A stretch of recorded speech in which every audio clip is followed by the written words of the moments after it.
పరిస్థితులను చూసి ఏ గ్రామంలో వారికి పని కల్పించాలనేటువంటి లక్ష్యంతో తీసుకొచ్చిందే ఈ గ్రామీణ ఉపాధి హామీ చట్టం.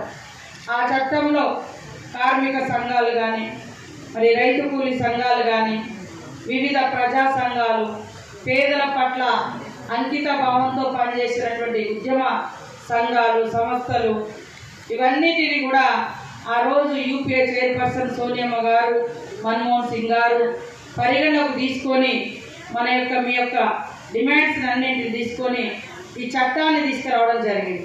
చట్టం వచ్చిన తర్వాత 10 సంవత్సరాలు, దాదాపు 5 సంవత్సరాలు 2005లో వచ్చిన తర్వాత దాదాపు 10 సంవత్సరాలు మరి చట్టం యొక్క విధి విధానాలు సక్రమంగానే కొనసాగింది. దానిలో భాగంగానే ఆ రోజు కూలీలకు తట్టలు ఇచ్చిండ్రు, గడ్డపారలు ఇచ్చిండ్రు, టెంట్లు వేసిండ్రు, మరి మెడికల్ కిట్లు ఇచ్చిండ్రు, వాటర్ ఇచ్చిండ్రు. అన్నీ కూడా కాంగ్రెస్ ప్రభుత్వము, యూపీఏ ప్రభుత్వం మీరందరూ భాగస్వాములుగా ఉన్నటువంటి ప్రభుత్వంలో అప్రతిహతంగా మరి జరిగినాయి.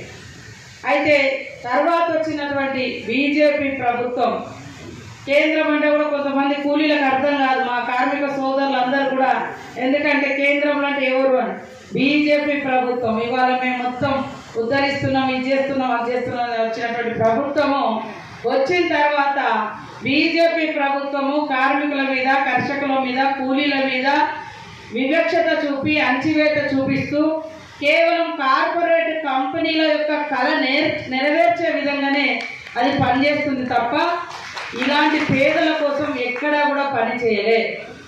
ఈరోజు ఈ 10 సంవత్సరాలలో వాళ్ళు ఎంతసేపు రాముడి పేరు చెప్పిర్రు, లేదా మరి అయోధ్య లేదా ఆదాని అంబానీలకు లబ్ధి చేకూర్చే పని చెప్పి చేసిరు తప్ప, కానీ ఏ కర్షకుడికి, ఏ కార్మికుడికి, ఏ పేదవాళ్లకు ఒక ఇల్లు కట్టించింది లేదు, ఒక ఉద్యోగం ఇచ్చింది లేదు, ఒక ఉపాధి కల్పించింది లేదు.